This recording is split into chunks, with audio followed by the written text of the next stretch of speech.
Hello friend, कैसे हैं आप? उम्मीद है कि आप सब अच्छे हैं। आप लोग की तैयारी अच्छी चलिए। ठीक दोस्तों, आज आप लोग साथ डिस्कस करने वाले हैं प्लेटफॉर्म का वॉल्यूम 2 और ये क्लास 1 to 5 के लिए है।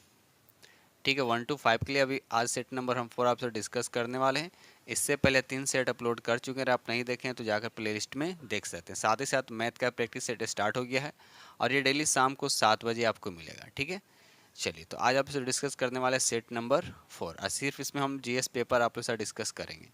ठीक है, चलिए रहा क्वेश्चन नंबर आपका 31 से जीएस पेपर दे रखा है, बीच में कहीं कहीं मैथ दे रखा है। ठीक है, चलिए क्वेश्चन नंबर यहाँ पे 31 कहता है कि भारतीय संविधान में निम्नलिखित में से किस शब्द का उल्लेख नहीं है, बताइए। तो यहाँ पर सही आंसर आपका ए हो जाएगा, संघवाद। याद रखिए, भारतीय संविधान में संघवाद शब्द का कहीं उल्लेख नहीं किया, बाकी समाजवादी गणतंत्र का किया गया। ठीक है, तो यहाँ पर राइट आंसर आपका ए हो जाएगा। ठीक है, चलिए आगे बढ़ते हैं हम लोग। क्वेश्चन नंबर यहाँ पे 32 कहता है सामूहिक विनाश के हथियार और उनकी वितरण प्रणाली संशोधन विधेयक 2022 ने उसके बाद दे रखा में संशोधित किया गया है। तो यहाँ पर सही आंसर आपका बी हो जाएगा, सामूहिक विनाश के हथियारों और उनके वितरण प्रणाली अधिनियम 2005 जो इसका सही आंसर हो जाएगा। ठीक है, चलिए आगे बढ़ते हैं हम लोग अगले प्रश्न की तरफ। ये रहा अगला प्रश्न की क्वेश्चन नंबर आपका यहाँ पर क्वेश्चन नंबर आपका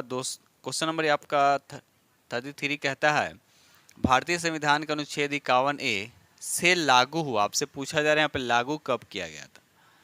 ठीक है, अगर इसकी बात करते हैं अनुच्छेद 51A को, इसको संविधान में कब जोड़ा गया था, तो 1976 में इसको जोड़ा गया था। ठीक है, लेकिन इसको लागू यहाँ आपसे पूछा है तो इसको लागू कब किया था भी याद रखिएगा, 3 जनवरी 1977 को इसको लागू किया गया था। ठीक है, अभी वर्तमान में मौलिक कर्तव्यों की संख्या कितना है तभी याद रखिएगा, 11। पहले कितना था, 10 था। 10 को जोड़ा गया था 1976 संविधान संशोधन, 42वां संविधान संशोधन के तहत 1976 में इसको जोड़ा गया था। ठीक है, 11वां मौलिक कर्तव्य जो था इसको 86वां संविधान संशोधन 2002 के तहत जोड़ा गया था। ठीक है, चलिए क्वेश्चन नंबर यहाँ पे 34 कहता है कि भारतीय संविधान में राज्य के नीति निर्देशक सिद्धांत के संबंध में निम्नलिखित में से कौन सा कथन आपका सही है। तो यहाँ पर राइट आंसर आपका सी हो जाएगा, संविधान की नवीन विशेषता के रूप में वर्णित है। तो राइट आंसर आपका सी हो जाएगा। आइए, राज्य के नीति निर्देशक तत्व जो अनुच्छेद 36 से लेकर 51 तक होता है। ठीक है, ये भी याद रखिएगा। चलिए आइए, भाग किस में आता है, तो भाग 4 में, भाग 4 में आता है। भाग 4 के क में क्या आता है, तो मूल कर्तव्य। ठीक है, चलिए क्वेश्चन नंबर यहाँ पे 35 कहता है भारतीय संविधान के किस अनुच्छेद में यह उल्लेख है कि जो कानून किसी भी मौलिक अधिकार के साथ असंगत या उनका अल्पीकरण करते हैं वे ऐसे असंगति की सीमा तक शून्य होंगे। तो यहाँ पर अनुच्छेद आपका 13 होगा, नहीं ए आपका करेक्ट आंसर हो जाएगा। ठीक है, चलिए आगे बढ़ते हम लोग। क्वेश्चन नंबर यहाँ 36 कहता मानव विकास सूचकांक के संदर्भ में इनमें से कौन सा कथन आपको गलत बताना है, किसमें से कौन सा कथन आपका गलत है। तो यहाँ पर ऑप्शन आपका सी हो जाएगा, जन्म दर और मृत्यु दर मानव विकास सूचकांक के महत्वपूर्ण घटक है। यह स्टेटमेंट जो है बिल्कुल गलत है और आपसे गलत ही पूछा जा रहा। तो याद रखिएगा, मानव विकास रिपोर्ट जो है 3 संकेत है, स्वास्थ्य, शिक्षा और जीवन स्तर को मिलाकर मापती है। ठीक है, तो यह स्टेटमेंट आपका गलत है। ठीक है, चलिए क्वेश्चन नंबर यहाँ पे 37 कहता है भारत के सबसे ऊंचे जलप्रपातों में से एक जोग जलप्रपात किस नदी पर महाजलप्रपात है।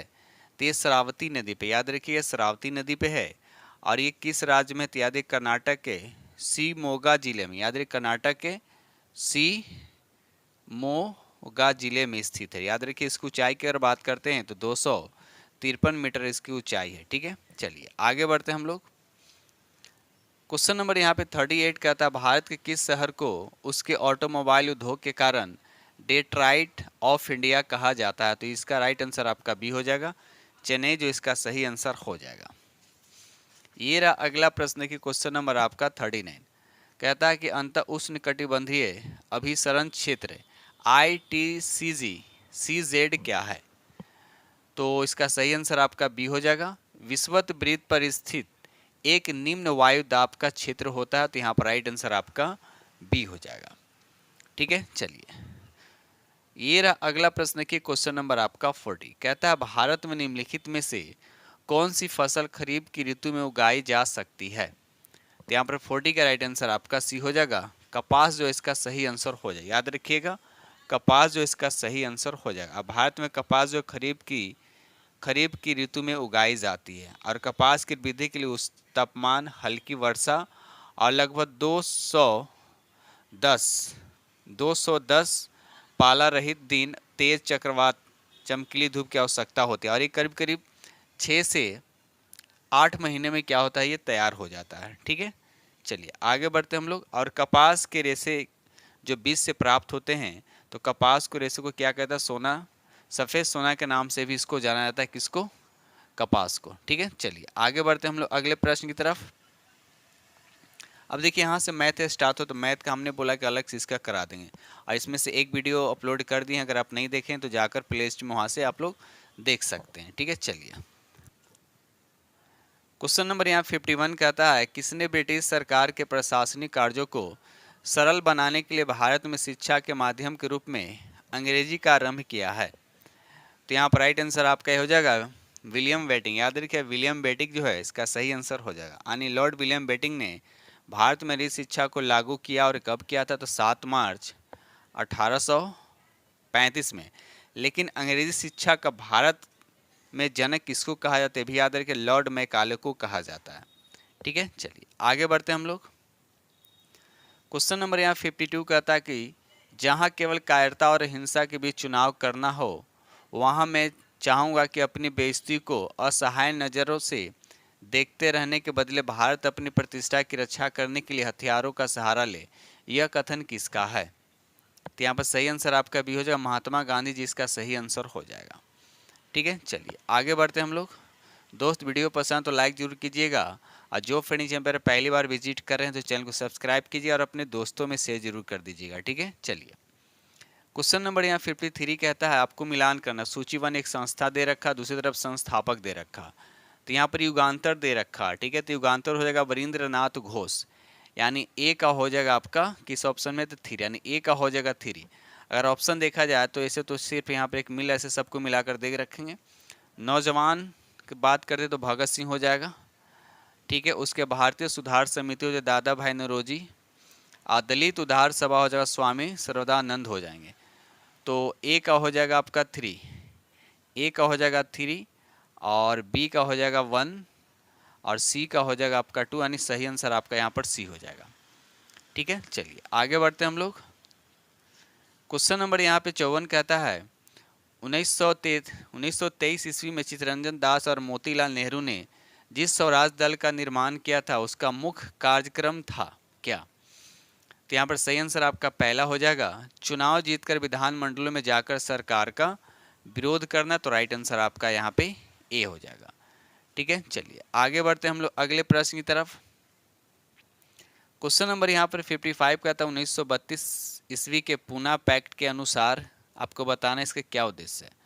तो यहाँ पर सही आंसर आपका बी हो जाएगा, हरिजनों के लिए स्थान आरक्षित हुआ और उनका निर्वाचन हिंदुओं के साथ सम्मिलित क्षेत्र द्वारा तय हुआ, तो यहाँ पर राइट आंसर आपका बी हो जाएगा।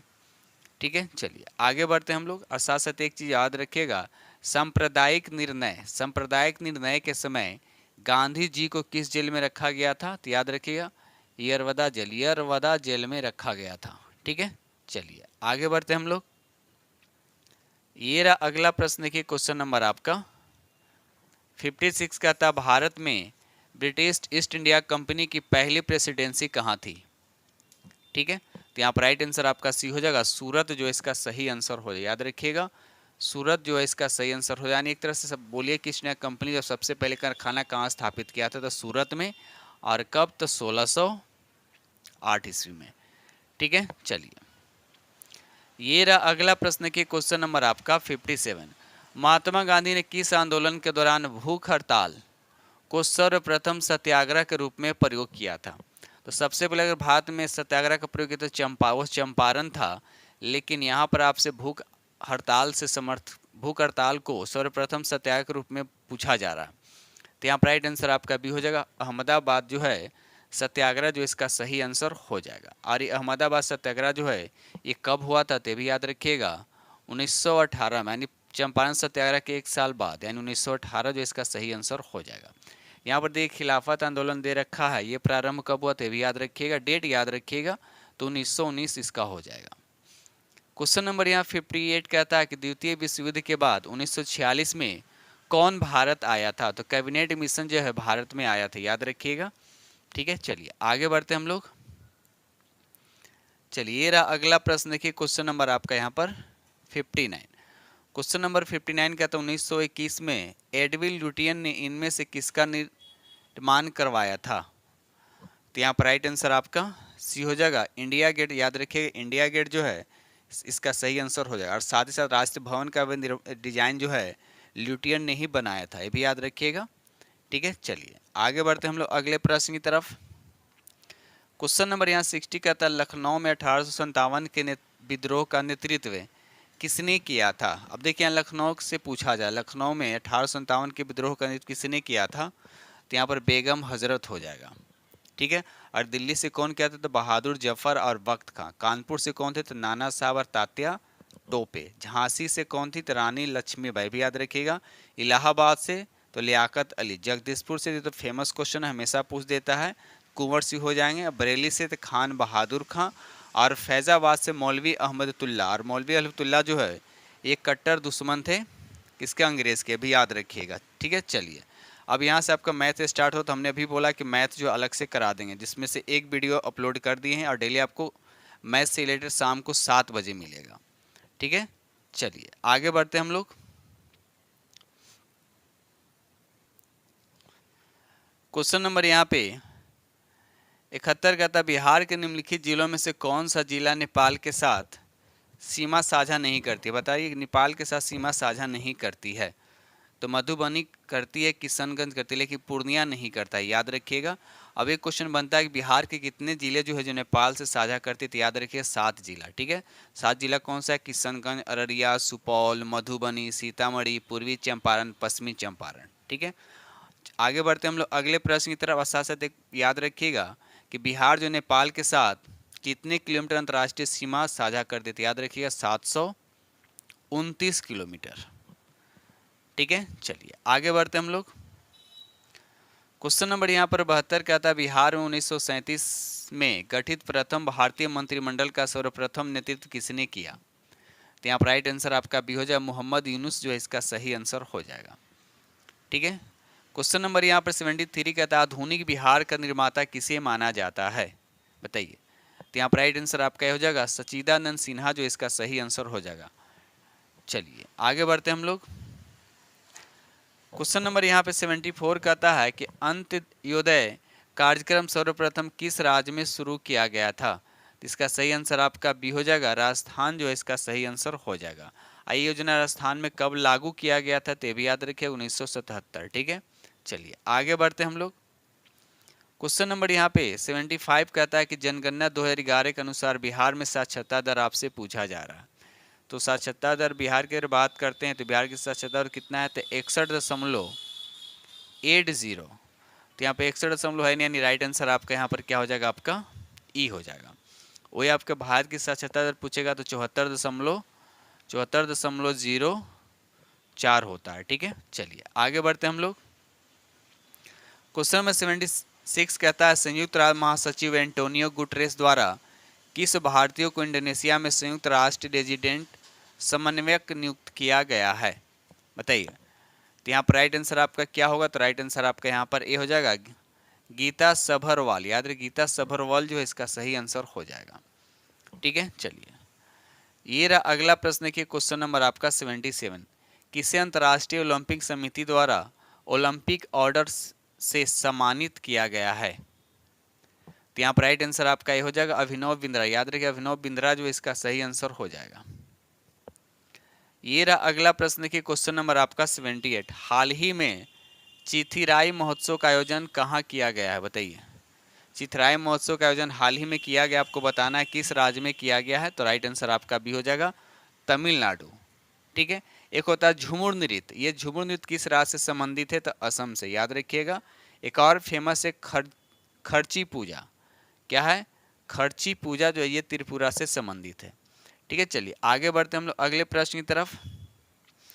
ये रहा अगला प्रश्न की क्वेश्चन नंबर आपका 79। विश्व पृथ्वी दिवस 2024 किस थीम विषय के साथ मनाया गया है? तो यहाँ पर राइट आंसर आपका बी हो जाएगा, ग्रह बनाम प्लास्टिक। राइट आंसर आपका यहाँ पे बी हो जाएगा। ठीक है, चलिए आगे साथ साथ ये भी याद रखिएगा, हर साल जो है पृथ्वी दिवस कब मनाया जाता है? तो 22 अप्रैल को। याद रखिएगा 22 अप्रैल इसका सही आंसर हो जाएगा। और जल दिवस कब मनाया जाता है? तो 22 मार्च को। ठीक है, चलिए आगे बढ़ते हैं हम लोग।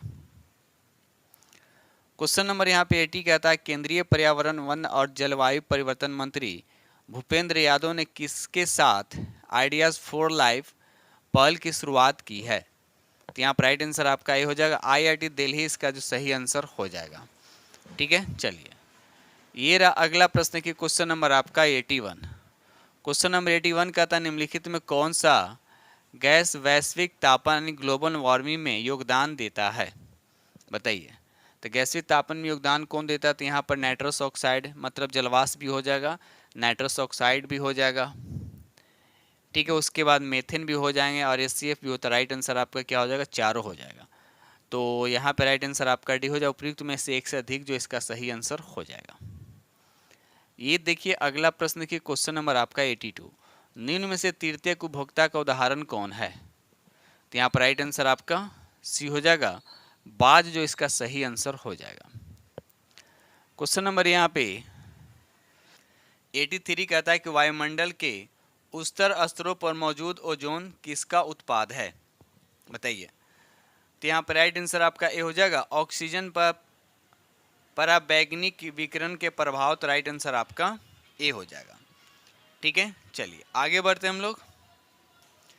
ये रहा अगला प्रश्न की क्वेश्चन नंबर आपका 84 कहता है, जीवन का रासायनिक विकास सिद्धांत किसने दिया? तो यहाँ पर सही आंसर आपका सी हो जाएगा, ओपेरिन जो इसका सही आंसर हो जाएगा। और विकासवाद का सिद्धांत किसने दिया? तो याद रखिएगा चार्ल्स डार्विन। ठीक है, चलिए क्वेश्चन नंबर 85 कहता है, ज्यादातर जंतु जो गहरे समुद्री पानी में रहते हैं वे क्या होते हैं?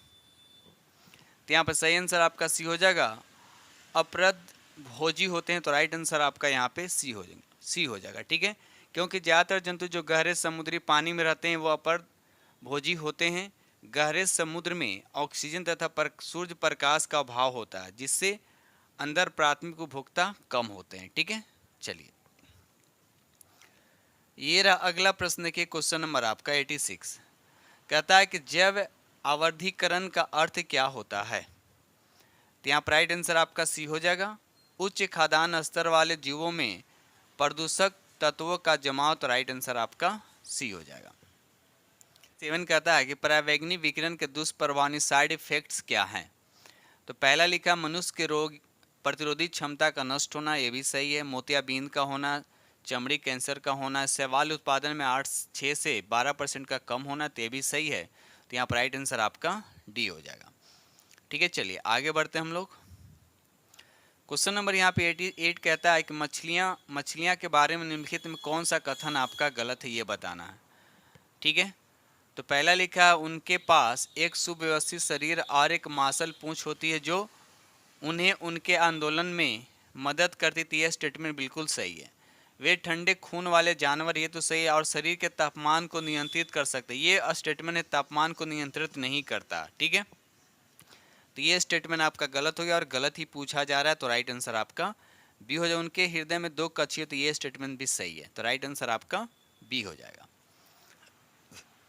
क्वेश्चन नंबर 89 कहता है, निम्न में कौन दृश्य क्षेत्र की समग्र चित्र निर्मित करती है?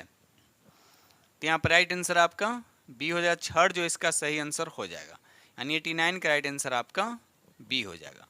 ठीक है, चलिए ये रहा अगला प्रश्न की क्वेश्चन नंबर आपका 90 कहता है कि 8 डायोप्टर क्षमता वाले एक लेंस को -4 डायोप्टर क्षमता वाले एक अन्य लेंस के साथ जोड़कर रखा जा गया, तो यह लेंस किस प्रकार के संयोजन के रूप में कार्य करेगा? तो अब देखिए यहाँ पर दे रखा पावर का फॉर्मूला क्या होता है? तो P1 + P2 होगा।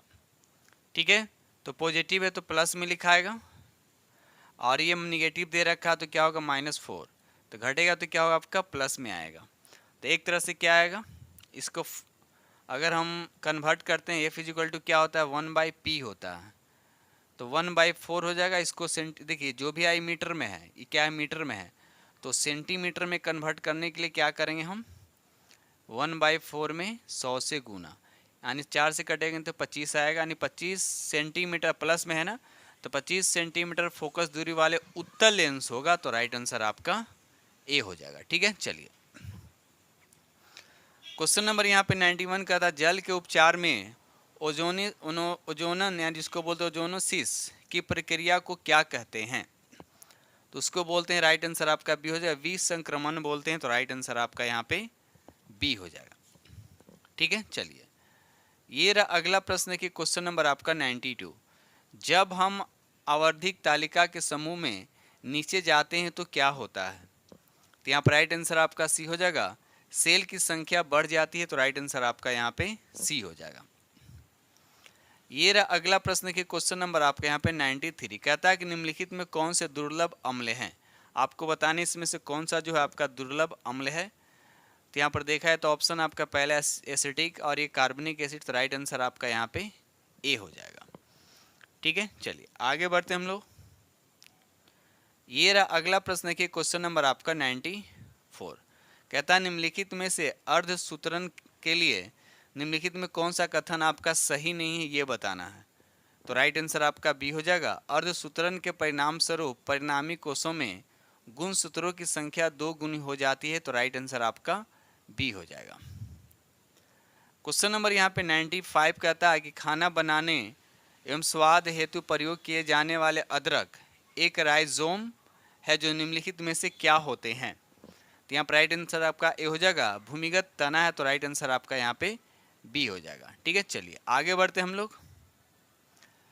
क्वेश्चन नंबर यहाँ पे 96 कहता है कि मुस्लिम लीग ने 1943 के कराची अधिवेशन में कौन सा नारा दिया गया था, तो यहाँ पर राइट आंसर आपका सी हो जाएगा, बांटो और छोड़ो, बांटो और छोड़ो जो है इसका सही आंसर हो जाएगा। ठीक है, चलिए आगे बढ़ते हम लोग अगले प्रश्न की तरफ। क्वेश्चन नंबर 97 कहता है कि उस पंजाबी मुसलमान का नाम बताइए जो कैम्ब्रिज का छात्र था और जिसने 1933 में पाकिस्तान नामक शब्द गढ़ा था, तो यहाँ पर राइट आंसर आपका बी हो जाएगा, चौधरी रहमत अली जो है, चौधरी रहमत अली जो इसका सही आंसर हो जाएगा। ठीक है, चलिए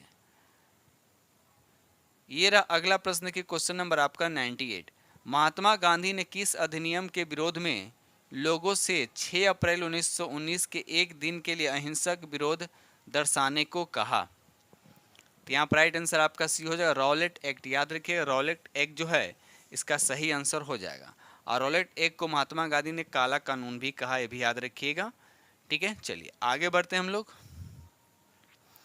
ये रहा अगला प्रश्न की क्वेश्चन नंबर आपका 99, कहता भारतीय स्वतंत्रता संग्राम के दौरान दिल्ली चलो का नारा किसने दिया था, तो यहाँ पर राइट आंसर आपका भी हो जाएगा, सुभाष चंद्र बोस, याद रखिएगा सुभाष चंद्र बोस जो इसका सही आंसर हो जाएगा।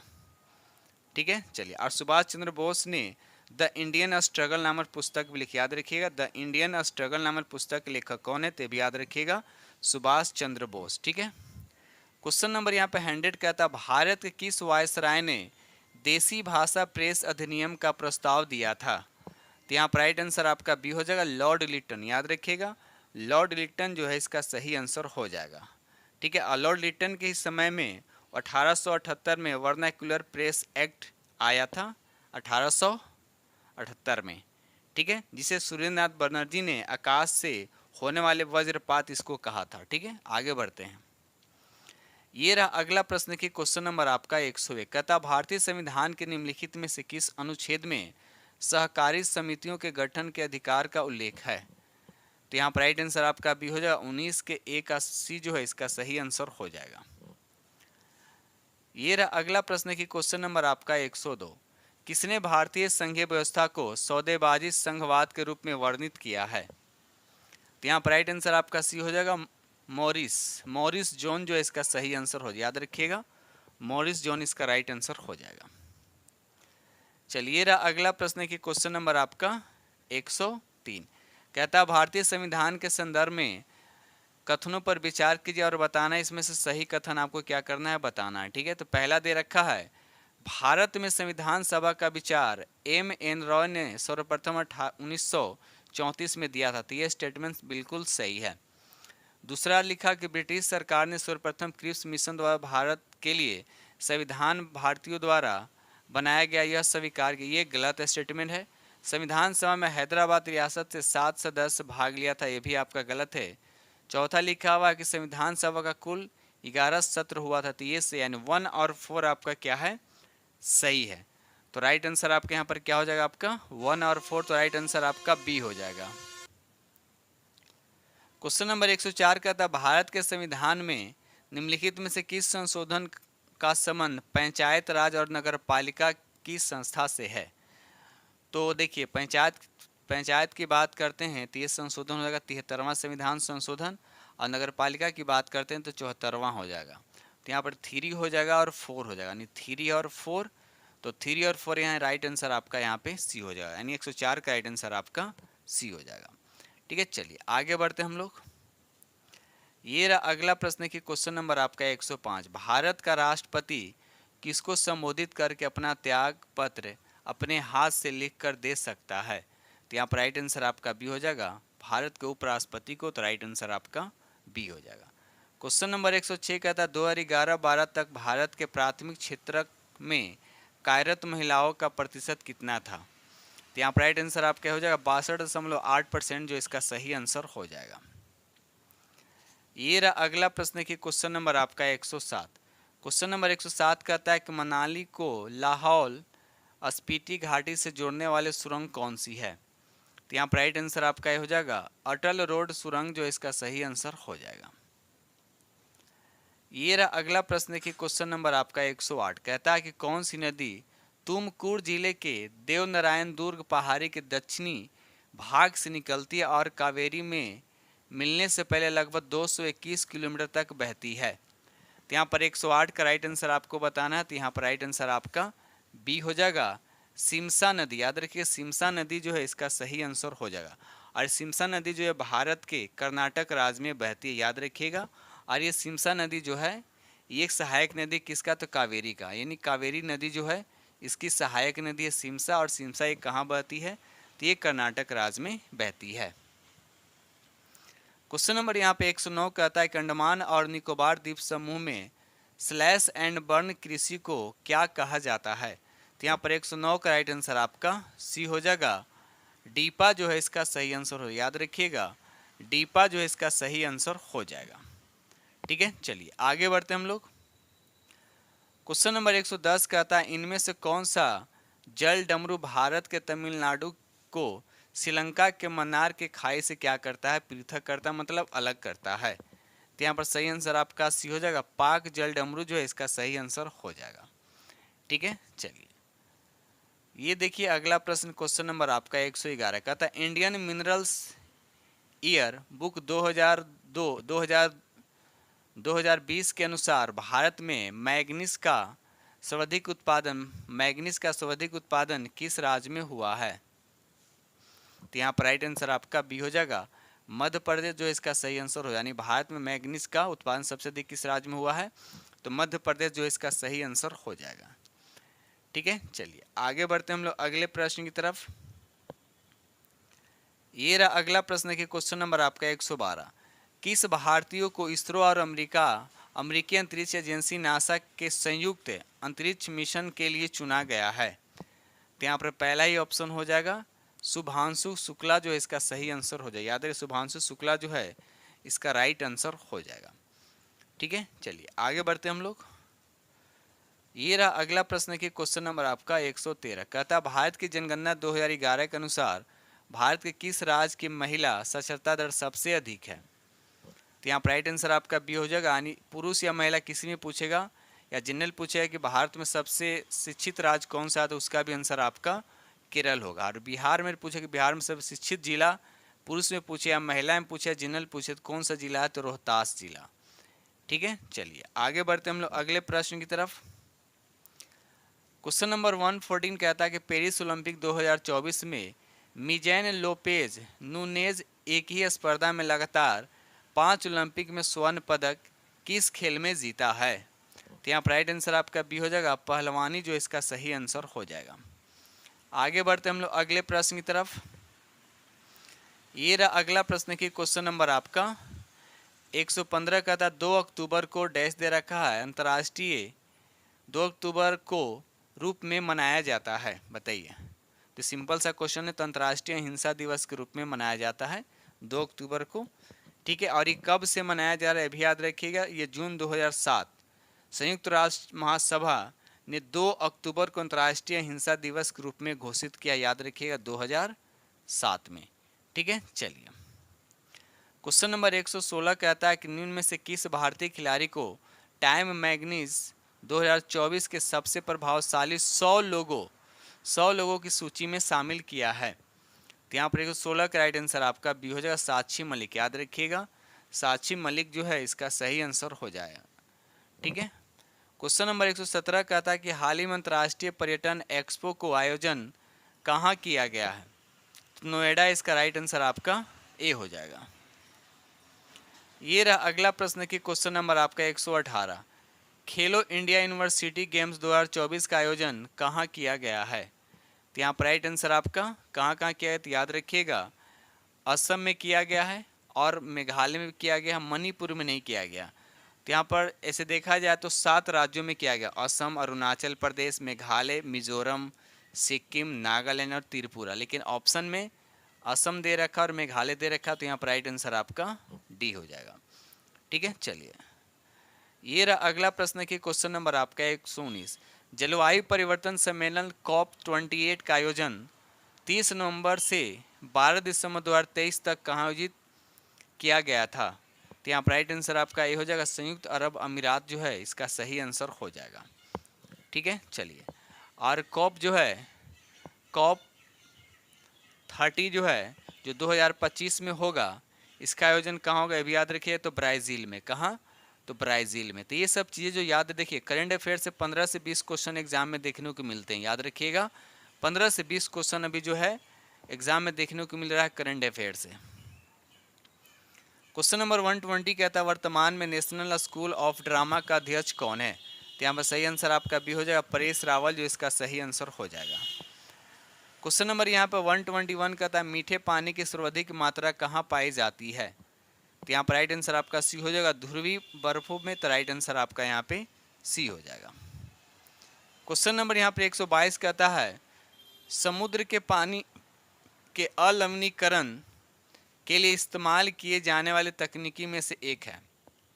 तो यहाँ पर राइट आंसर आपका बी हो जाएगा, आसवन जो इसका सही आंसर हो जाएगा।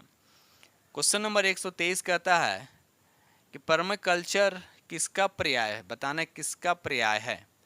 तो यहाँ पर राइट आंसर आपका ए हो जाएगा, पारिस्थितिकी कृषि जो इसका सही आंसर हो जाएगा, ठीक है। चलिए ये रहा अगला प्रश्न की क्वेश्चन नंबर आपका 124 कहता है पर्यावरण का पहला संयुक्त राष्ट्र सम्मेलन कहाँ आयोजित हुआ था। देखिए क्या पूछा, बहुत अच्छा क्वेश्चन है। पर्यावरण का पहला संयुक्त राष्ट्र सम्मेलन कहाँ आयोजित हुआ था। तो यहाँ पर राइट आंसर आपका बी हो जाएगा, स्टॉकहोम में। याद रखिएगा स्टॉकहोम में हुआ था। और ये कब हुआ था ये भी याद रखिए, डेट भी कभी की पूछ देता है, तो 1972 में हुआ था। अगर पूछा जाए कि प्रथम पृथ्वी सम्मेलन कब हुआ था और कहाँ हुआ था, तो ये 1992 में हुआ था, ब्राज़ील के रियो डी जेनेरियो में हुआ था, ठीक है। आगे कहा था मॉन्ट्रियल का संबंध ये ओजोन परत से संबंधित है, ठीक है। ये मॉन्ट्रियल प्रोटोकॉल जो है ये शुरू कब हुआ था, तो 1987 में। तो साथ साथ ये भी याद है मॉन्ट्रियल का संबंध जो ओजोन परत से संबंधित है, ठीक है। चलिए क्वेश्चन नंबर यहाँ पर 125 का था नर्मदा बचाओ आंदोलन किसके नेतृत्व में प्रारंभ हुआ था। बताइए किसके नेतृत्व में आरंभ हुआ था। तो यहाँ पर राइट आंसर आपका सी हो जाएगा, मेघा पाटेकर। याद रखिएगा मेघा पाटेकर जो है इसका सही आंसर हो जाएगा। क्वेश्चन नंबर यहाँ पे 126 कहता है कि कार्बन व्यापार संकल्पना का प्रतिपादन किसके तहत हुआ है। अब देखिए मॉन्ट्रियल प्रोटोकॉल तभी हमने बताया ओजोन से संबंधित है इसका, ठीक है। तो आपसे पूछा है कार्बन व्यापार संकल्पना, तो ये हो जाएगा आपका क्योटो प्रोटोकॉल। याद रखिएगा क्योटो प्रोटोकॉल जो इसका सही आंसर हो जाएगा। और Kyoto protocol carbon dioxide gas के उत्सर्जन को कम करने के लिए एक संधि हुआ था। ये संधि कब हुआ था? तो 1997 में ये संधि हुआ था। लेकिन ये लागू कब हुआ था? तो 2005 में इसको लागू किया गया था। तो ये सब डेट जो है याद रखिएगा, ठीक है। चलिए आगे बढ़ते हम लोग अगले प्रश्न की तरफ। ये रहा अगला प्रश्न की क्वेश्चन नंबर आपका 127। निम्न में से कौन सा गैस के अनुगति सिद्धांत का अभिगृहित नहीं है? तो यहाँ पर राइट आंसर आपका बी हो जाएगा, सभी अणुओं की चाल समान होती है। ये आपका राइट आंसर आपका बी हो जाएगा। क्वेश्चन नंबर यहाँ पे 128 कहता है कि वह संबंध क्या कहलाता है जिसमें एक जीव का लार्वा का विकास दूसरे जीव के अंदर या उसकी सतह पर होता है, जिसके परिणाम स्वरूप होस्ट की मृत्यु हो जाती है? तो यहाँ पर राइट आंसर आपका बी, उसको बोलते हैं परजीवी। याद रखिए, उसको परजीवी कहते हैं। तो ऑप्शन आपका बी करेक्ट आंसर हो जाएगा। क्वेश्चन नंबर 129 कहता है किसी तनी हुई डोरी में अनुप्रस्थ रंग की चाल क्या होती है? तो देखिए, अनुप्रस्थ रंग की चाल जो होता है वो क्या होता है? तो ऑप्शन के अकॉर्डिंग यहाँ पर राइट आंसर आपका बी हो जाए, तनाव के वर्गमूल के अनुक्रमानुपाती। ठीक है, फार्मूला इस तरह से ऐसे होता है, ठीक है, ये होता है आपका फार्मूला। तो तनाव आपका हो गया उसके वर्गमूल का अनुक्रमानुपाती। तो राइट आंसर आपका यहाँ पे बी हो जाएगा, ठीक है। चलिए क्वेश्चन नंबर यहाँ पे 130 कहता है निम्नलिखित में कौन सा कोलाइड का गुण नहीं है? तो यहाँ पर राइट आंसर आपका बी हो जाएगा, कोलाइड इससे गुजरने वाले प्रकाश पुंज को परिकीर्णित नहीं कर सकता। तो राइट आंसर आपका यहाँ पे बी हो जाएगा। क्वेश्चन नंबर यहाँ पे 131 कहता है कि मुद्रालयों एंड इसको बोलते हैं प्रिंटिंग प्रेस में प्रयुक्त टाइप धातु किसका मिश्र धातु है? तो यहाँ पर राइट आंसर आपका सी हो जाएगा। ये सीसा होता है, टीन होता है, एंटीमनी। सीसा का क्या होता है? पीबी होता है। टीन का संकेत क्या होता है? एसएन होता है। और एंटीमनी का एसबी होता है। तो संकेत भी याद रखिए, कभी कभी पूछ देता है, ठीक है। चलिए आगे बढ़ते हम लोग। क्वेश्चन नंबर 132 कहता है एक प्रबल अम्लीय विलयन लिया जाता है, स्ट्रॉन्ग विलयन की बात किया जा रहा है। जब ये धीरे धीरे इसके बूंद बूंद क्षारक जोड़ा जाता है तो इस प्रक्रिया में अवलोकन किए गए रंग परिवर्तन का सही क्रम आपको बताना है, ठीक है। तो यहाँ पर देखा है तो सही क्रम हो जाएगा। तो सबसे पहले यहाँ पर आपका क्या होगा? तो रेड। तो 4 किस ऑप्शन में? देखिए यहाँ पर सी और बी में दे रखा। उसके बाद आपका यहाँ पर हो जाएगा आपका नारंगी हो जाएगा। उसके बाद हो जाएगा आपका पीला होगा, यानी 4 होगा। उसके बाद 3, उसके बाद 7, उसके बाद आपका हो जाएगा हरा, ठीक है। उसके बाद हो जाएगा आपका नीला हो जाएगा, यानी 5 हो जाएगा। 1 के बाद 5 होगा, और उसके बाद हो जाएगा इंडिगो बैग, उसके बाद बैगनी लास्ट में। यानी राइट आंसर आपका यहाँ पर 132 का राइट आंसर आपका बी हो जाएगा, ठीक है। चलिए ये रहा अगला प्रश्न की क्वेश्चन नंबर आपका 133। किसने लाइक क्यूअर्स लाइक होम्योपैथी सिद्धांत का प्रस्तुत किया था? तो यहाँ पर राइट आंसर आपका बी हो जाएगा, सैमुअल हैनीमैन जो इसका सही आंसर हो जाएगा, ठीक है। चलिए क्वेश्चन नंबर 134 कहता है निम्नलिखित में कौन सा कथन सत्य है? बताना इसमें कौन सा कथन आपका सत्य है। पहला दे रखा टिड्डों तथा कुछ अन्य कीटों के नरों में सिर्फ 4 लिंग गुणसूत्र या सेक्स क्रोमोसोम होते हैं। तो ये स्टेटमेंट्स आपका बिल्कुल गलत दे रखा है। किसी नर में X गुणसूत्र और 2 Y गुणसूत्र होते, ये भी आपका गलत दे रखा है। आगे ऑप्शन देखते हैं, आगे क्या दे रखा है। तीसरा लिखा है यहाँ पे द्विगुणित जीव जिनमें लिंग अलग अलग होते हैं कि द्विगुणित कोशिकाओं में गुणसूत्रों का एक विशेष जोड़ा होता है जो लिंग को निर्धारित करता है और इन्हें हम लिंग गुणसूत्र कहते हैं। तो ये स्टेटमेंट्स जो है आपका बिल्कुल सही है। तो राइट आंसर आपका सी हो जाएगा। क्वेश्चन नंबर यहाँ पे 135 कहता है निम्नलिखित में से कौन सा एंजाइम रक्त का थक्का बनाने में सहायता करता है? रक्त का थक्का बनाने में, ठीक है, यानी क्लॉटिंग करने में। तो राइट आंसर आपका यहाँ पर सी हो जाए, यानी 135 का राइट आंसर आपका सी होगा। यहाँ पर देखिए पेप्सिन दे रखा। पेप्सिन का जो स्राव होता है ये अमाशय से होता है और ये प्रोटीन का पाचन करता है। क्या करता है?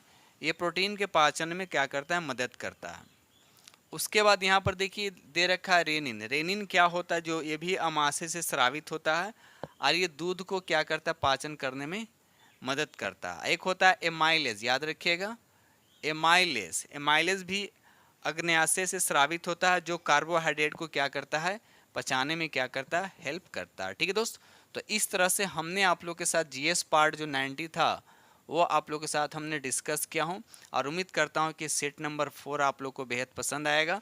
ठीक है दोस्त, आज जो फ्रेंड्स मेरे पहली बार विजिट कर रहे हैं चैनल के माध्यम से या इस वीडियो के माध्यम से थोड़ा सा भी हेल्प हो रहा है तो चैनल को सब्सक्राइब कीजिए और अपने दोस्तों में शेयर जरूर कर दीजिएगा। ठीक है, और साथ ही साथ बताना चाहता हूँ कि जो मैथ का पोर्शन, मैथ का प्रैक्टिस सेट भी चल रहा है, और प्रैक्टिस सेट नंबर 1 करा दिए, अगर आप नहीं देखें तो उसका प्लेलिस्ट बना दिया गया है, यानी बीपीएससी टायर 4 मैथ करके वहाँ से आप मैथ का प्रैक्टिस सेट कर सकते हैं। और मैथ का जो है डेली आपको शाम को 7 बजे मिलेगा, डेली शाम को 7 बजे मिलेगा। ठीक है दोस्तों, इसी के साथ हम वीडियो करते हैं समाप्त और मिलते हैं अगले वीडियो में। तब तक के लिए थैंक यू वेरी मच।